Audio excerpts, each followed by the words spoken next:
Nifty और Sensex by Ishan के एक नया वीडियो के लिए सब लोग को स्वागत है। आज हम लोग एनालिसिस करेंगे कल के लिए, यानी कि 15 जुलाई। बात यह है कि आज सुबह सुबह एक न्यूज़ आई कि जेन स्ट्रीट ने जो इंडिया के न्यूज़ चैनल जो बता रहे हैं कि they are the biggest manipulator of Indian market, इन्हें निगेटिव हुए, मतलब ख़राब तरीके से जेन स्ट्रीट को मतलब पेश किया है मार्केट ऑपरेटर्स नाम देके। उसने क्या किया, आज 5000 करोड़ रुपया इंडियन सेबी के एस्क्रो अकाउंट पे डाल के वो जो केस चल रहा था उसको सेटल कर दिया। और ऐसे भी न्यूज़ आ गए कि they are free to do trade as normal. So ऐसे सेबी से आया है, ये मतलब हद पर कर दिया है बात, क्योंकि सेबी ने जेन स्ट्रीट को बैन किए थे तो इंडियन इक्विटी में ट्रेड करने के लिए। They are bad from any activities in Indian equity market. लेकिन बस 5000 करोड़ डाल के उन लोग ने फिर से अभी शुरू कर सकते हैं ऐसा बोला है। मतलब ये हद हो गई इस बात का। मतलब पैसा दे के अब एक बैन को कैसे ये कितनी सही है किसी को नहीं पता, बट सेबी ऐसे कर नहीं सकते, ठीक है। जनरली देते नहीं है, पर आई डोंट नो लाइक ये न्यूज़ क्या सही है कि नहीं। लेकिन सेबी से एक क्लैरिफिकेशन आया है कि हाँ 5000 करोड़ ट्रांसफ़र हुए हैं। लाइक 5000 में राउंड फिगर बोल लो, समथिंग 4800 समथिंग ऐसा कुछ जो उन लोग का ड्यू था। अब देखें तो उसी के न्यूज़ के बाद जो बीएससी वगैरह बहुत भागे, मिड कैप्स भी उछल गए। मिड कैप्स ने जो लॉस उन लोग ने लिया था उसका ऑलमोस्ट 80% कवर कर दिया, ठीक है। ये मैं आप लोगों को दिखा देता हूँ अभी।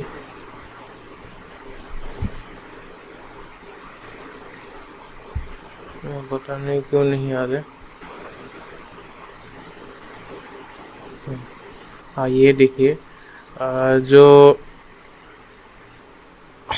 यहाँ पे आएंगे आपको, जो यहाँ पे गिरावट चालू हुआ था इसने पूरा आज ऑलमोस्ट कवर कर दिए है इस मार्केट में। तो mid caps has rebounded, mid caps rebound हुआ है, मतलब मार्केट में सेंटीमेंट थोड़ा बहुत सुधार हुआ है। बात देखो, मार्केट चलते हैं दो चीज़ के वजह से, एक लिक्विडिटी और एक सेंटीमेंट के वजह से। लिक्विडिटी इस मार्केट पे है, ये आपको मानना पड़ेगा। लिक्विडिटी का कोई प्रॉब्लम नहीं है। आप ही बोलेंगे कि यहाँ से मार्केट इस स्टॉक को खरीदना है, अच्छा ये है, तो मार्केट में पैसा आ रहा है, अभी खरीदने के लिए तैयार है लोग। लेकिन अभी प्रॉब्लम क्या है, मार्केट में सेंटीमेंट ख़राब है। सो सेंटीमेंट ख़राब होने के वजह से मार्केट ऊपर जा नहीं रहा है। और अगर निफ्टी देखें तो निफ्टी में क्या हुआ, आज 25,000 टच होके एक ऐसे कैंडल बनाया है, but you can not rule out कि ये नीचे ब्रेक नहीं कर सकते। बहुत बार ऐसे भी हुआ है कि 3-4 दिन एक बड़े सपोर्ट को 3-4 दिन इन लोग ने टेस्ट करके ऐसे दिखाते हैं कि ये ब्रेक नहीं करेंगे और चौथा दिन उसको ब्रेक कर देते हैं। सो ये ना हो, तो आज तो 25,000 एग्जैक्ट टच होके ऊपर आया भी था और शार्प पुल बैक आया था, ठीक है, चारों बार। ये पहली बार मैं आपको छोटे कैंडल से दिखा देता हूँ तो तब आप लोग को आसान होंगे। सो पहली जो गिरावट है, हाँ ये वाली, ये वाली 25,022 के आसपास आए थे। So that is near to 25,000 only, right. वहाँ से शार्प पुल बैक आए।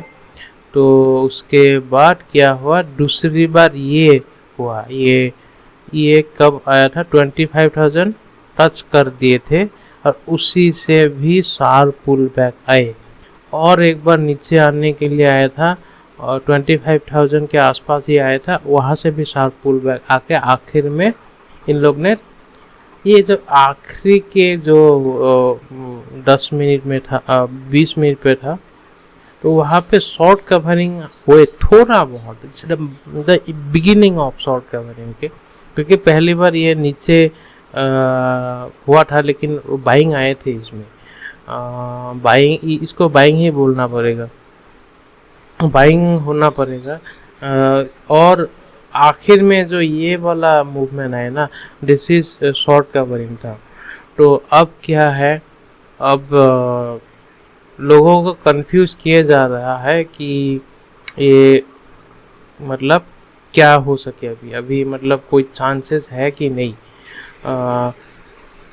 लेकिन मेरे हिसाब से मार्केट ने 2-3 बार टेस्ट करना चाहिए एटलीस्ट दिन, और नहीं तो कल अगर कोई अच्छा न्यूज़ आ गए तो ये जो है जो ये फॉल चालू हुआ था 325, सो वहाँ तक पहुँच जाना चाहिए कल। आइडर ये वहाँ तक पहुँच जाए, तब मतलब सेंटिमेंट ऐसे सुधर जाएंगे कि लोग उसके बाद भागेंगे इन द शॉर्ट्स, तो भागेंगे, शॉर्ट्स कवरिंग होंगे, लोग बाई भी करने आएंगे, क्योंकि this can be the last opportunity right to cleanse the 26,000 mark, that is all time high. तो ये आखिरी अपॉर्चुनिटी सोच के लोग घुसेंगे बहुत जोर से, और शॉर्ट कवरिंग भी आएंगे, क्योंकि लोग अभी सेंटीमेंट इतना खराब हुआ था तो बहुत ज़्यादा बियरिश बन गए थे। FIIs और नेट शॉर्ट 80% नेट शॉर्ट, सो वो भी एक है। सो बाउंस आना है तो क्या होगा, कल बहुत बड़ी इम्पोर्टेंट है कि 325 के ऊपर लेके जाए, और 325 अगर आ गया कल ना, तो समझ लो ये 25,800 तक आराम से पहुंच जाएंगे, बहुत जल्दी आ जाएंगे, क्योंकि वो शॉर्ट्स कवरिंग होंगे, बाइंग भी आएंगे, पूरा मतलब खतरनाक वाला तेजी आएंगे। वो जिस तरीके से फॉल हुआ है ना, उसके दुगुनी स्पीड में ये शॉर्ट कवरिंग आएंगे, बिकॉज 25,500 से बहुत लोग मतलब हर बार शॉर्ट करके जा रहे थे थोड़ा बहुत, एंड जब ये टोरे है ना 25,357, जब ये नीचे की तरफ है ना, तो लोग भर भर के शॉर्ट कर दिए थे। तो ये चीज़ है, अभी भर भर के शॉर्ट्स किए थे। सो जो बुलिस भी है उन लोग भी शॉर्ट्स कर दिए है इसके नीचे, तो ये हाल है। लेकिन एक और चांसेस है, बाई चांस कल अगर 25,000 ब्रेक कर दी, तो आप समझ लो ये 24,400 बहुत जल्दी ही टूट के आ जाएंगे। सो ये हाल है। तो कल बहुत ही इम्पोर्टेंट डे है। लेकिन मिड कैप्स देख के स्टोरी कुछ अलग ही है। मिड कैप्स में तो बाइंग तो हुआ है, लाइक ये तो इन्वेस्टमेंट की बाइंग आया है ये, क्योंकि मार्केट के साइड में तो लिक्विडिटी है, बस सेंटीमेंट्स खराब है। तो और निफ्टी गिरने के और एक चीज़ है, आईटी में इतना सेल हो रहा है, TCS आज भी 2% गिरे हैं, तो ये हाल है।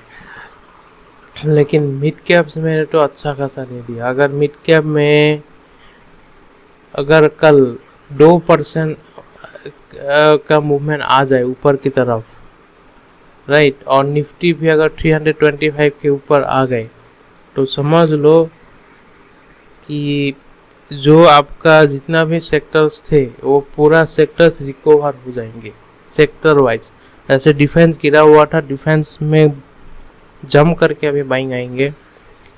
और जो भी अभी BSE, आज तो BSE ने मूव मार भी दिए, क्योंकि जेन स्ट्रीट का ये न्यूज़ मिलके ये स्टॉक्स फिर से ऑल टाइम हाई पे बहुत जल्दी आ सकते हैं। तो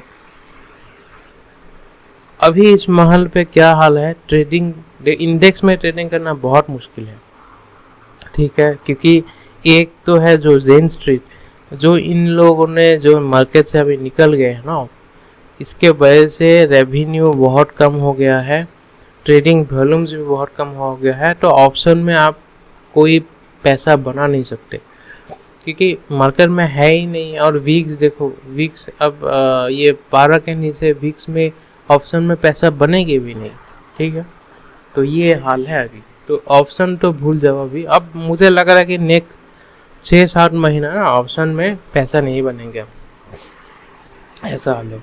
मैं आप लोगों को एक, जो जेन स्ट्रीट ने किया है ना, उस मैं जेन स्ट्रीट को मैं गलत नहीं मानता, क्योंकि जब अगर मार्केट है ना, शेयर मार्केट है, तो वहाँ पे ऑपरेटर होंगे ही, बड़ा ऑपरेटर होंगे, और बड़ा ऑपरेटर के वजह से ही मार्केट चलता है। तो ये जेन स्ट्रीट बाहर का था, तो इसीलिए इनको बहुत ज़्यादा हाईलाइट किया है। और उन लोग ने गलत तो किए हैं, ठीक है, लेकिन ये जो गलत किया है ना, वो आप उस वो जो लूप होल्स है, वो लूप होल्स हमारे सिस्टम में से भी तो मैं बोल नहीं सकता, लेकिन जो मतलब जो रूल रेगुलेशन है ना, उसी में थोड़ा गलती थी, उसका फ़ायदा उठाया। मैं आप लोगों को सीधा बात आप लोगों को बोल देता हूँ, हमारे मार्केट में अगर शॉर्ट्स करने जाएंगे ना, तो एक्स्ट्रा मार्जिन लगते हैं, ठीक है। ऐसे ही हमारे मार्केट में इन लोगों ने, जो रेगुलेटर्स हैं, इन लोगों ने ऑलरेडी मार्जिन बहुत ज़्यादा ये कर दिया है, ज़्यादा स्क्वीज कर दिया है। अब क्या होगा, रिटेलर्स के पास तो पैसा नहीं है, राइट। जब पैसा नहीं होते हैं तो उन लोग ऑप्शन में आ ही जाएंगे ऑटोमेटिक। अगर लेवल इक्वल लेवल में हो, अगर मार्जिन मिलते हैं, तो हम लोग भी जो अगर जेन स्ट्रीट ने अगर 100 करोड़ रिलायंस का 100 करोड़ मतलब कॉन्ट्रैक्ट, रिलायंस का कॉन्ट्रैक्ट अगर लॉन्ग किया है, तो उसके अगेंस्ट पे 100 करोड़ कॉन्ट्रैक्ट बेचने वाला भी तो होना चाहिए। लेकिन 100 करोड़ का कॉन्ट्रैक्ट बेचने वाला इंडिया में नहीं है ना, क्योंकि वो रेगुलेटर्स ने मार्जिन को इतना मतलब बुरी तरीके से बढ़ा दिया है। रिटेल के पास तो पैसा नहीं, ट्रेडर्स के किसी के पास पैसा नहीं है, तो क्या करेंगे। अब जेन स्ट्रीट का भी गलती नहीं बोल सकते। अगर उन लोग ने अगर 20 करोड़ का कॉन्ट्रैक्ट बना दिया और मार्केट में लिक्विडिटी नहीं है, तो ऑटोमेटिकली वो स्टॉक ऊपर जाएंगे या नीचे जाएंगे, तो उसका फ़ायदा तो उठाएंगे उन लोग। हमारे मतलब जो कैपिटलिज्म बोलते हैं ना इसको, ये वही हुआ है। अगर ये सब बिटकॉइन में नहीं होता ये सब, क्योंकि बिटकॉइन में इतना मार्जिन मिलता है, रिटेलर्स को भी मिलता है, तो सबको मार्जिन मिलता है। इसीलिए किसी ने 100 करोड़ का अगर लॉन्ग बनाया है, तो उसके अगेंस्ट पे 100 करोड़ का शॉर्ट बनाने वाला भी लोग है। हमारे मार्केट में वो नहीं है। अब मैंने लास्ट टाइम सोलर्स का, ऐसे तो मैं शॉर्ट करता नहीं हूँ क्योंकि मार्जिन बहुत ज़्यादा लगते हैं, और जब अडानी का जो इंसिडेंस हुआ था उसके बाद तो जो भी शॉर्ट्स करते हैं हम इंडियन मार्केट पे, उसमें वो क्या बोलते हैं, शोकॉज चले जाते हैं। ये सब मतलब एक लेवल फील होना चाहिए, राइट। लेवल प्लेइंग फील होना चाहिए सेम बराबर का।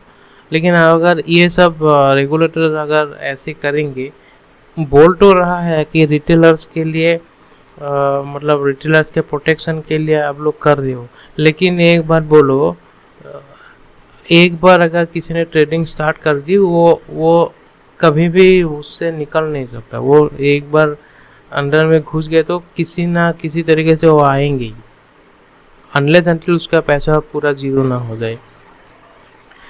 लेकिन आप वो करने के वजह से जो अब आप क्या कर रहे हो, उस जो रिटेलर्स को पार्टिसिपेट नहीं करने देते, इसके वजह से क्या हुआ, मार्जिन को आपने वो कर दिया, मार्जिन ज़्यादा बढ़ा दे दिया। ऊपर से जो पहले लिवरेज मिलते थे वो भी ख़त्म कर दी।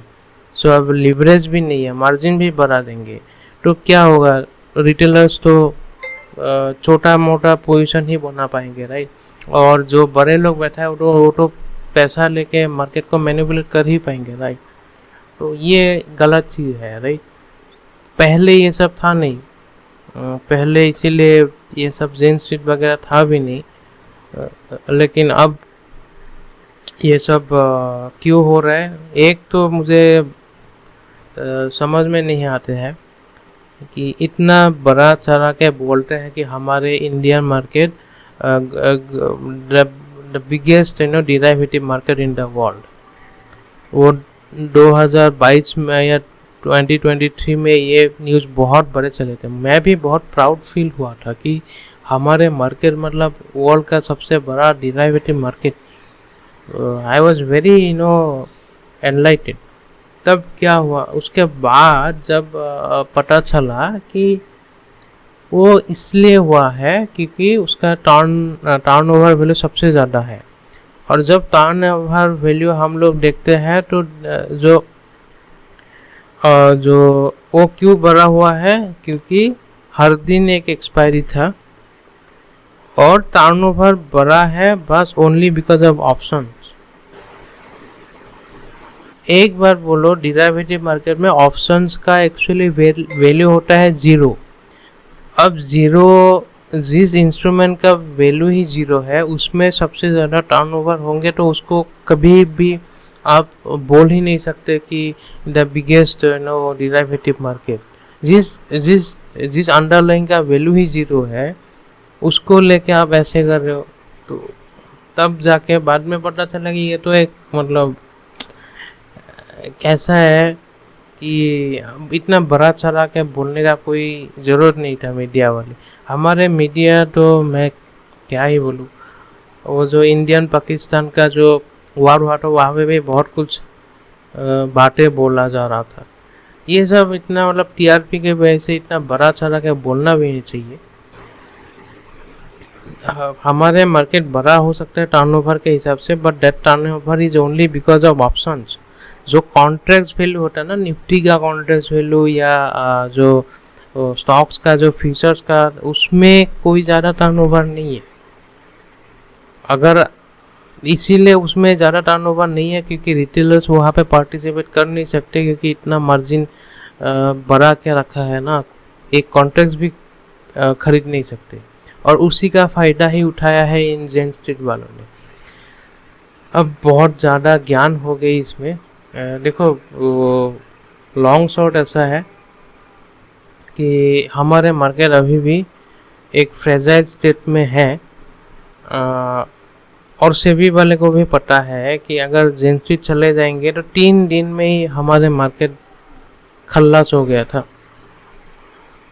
तो उन लोगों को लाना, ऐसे ऑपरेटर्स को उन लोग ने फिर से मौका देना ही है क्योंकि नहीं तो ना टर्नओवर आएंगे ना जो सरकार को एससीटी मिलेंगे ये वगैरह। तो अब घुमा फिरा के वही चीज़ है, ये न्यूज़ कितना सही है कितना नहीं है वही है। और हमारे मार्केट में अभी जो लेवल वगैरह, ये जो लेवल बोलते हैं राइट, 25,000 ब्रेक हो गया तो ये होगा वो होगा, ये सब बस कहने की बात है। अगर लिक्विडिटी आएंगे तो सीधा ऊपर जाएंगे, लिक्विडिटी है लेकिन अभी सेंटीमेंट इतना ख़राब है। आज सेंटीमेंट थोड़ा बहुत स्टेबलाइज हुआ है मिड कैप को देख के। अगर कल एक अच्छा खासा रैली ना आए तो हमारे मार्केट थोड़ा सा मुश्किल में आ जाएंगे। और ग्लोबली भी पॉजिटिव होना चाहिए। सो ये दो चीज़ है। ट्रेड करना सही है या गलत नहीं, ट्रेड तो अभी कर ही नहीं सकते।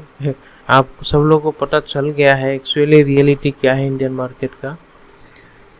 हम लोग किसी तरीके से कर रहे हैं, एक कंसिस्टेंट हम लोग ने पहले से करके आया है, तो थोड़ा बहुत हम लोग मैनेज कर सकते हैं पोजीशंस को, उतना ही है। ऐसा भी बहुत बड़ा एक्स्ट्रा ऑर्डिनरी रिटर्न ये सब भूल जाओ। और बाकी है आप इंडेक्स में अगर करना है तो निफ्टी 20 वगैरह खरीद के कर सकते हो। इतना ही है। Thank you.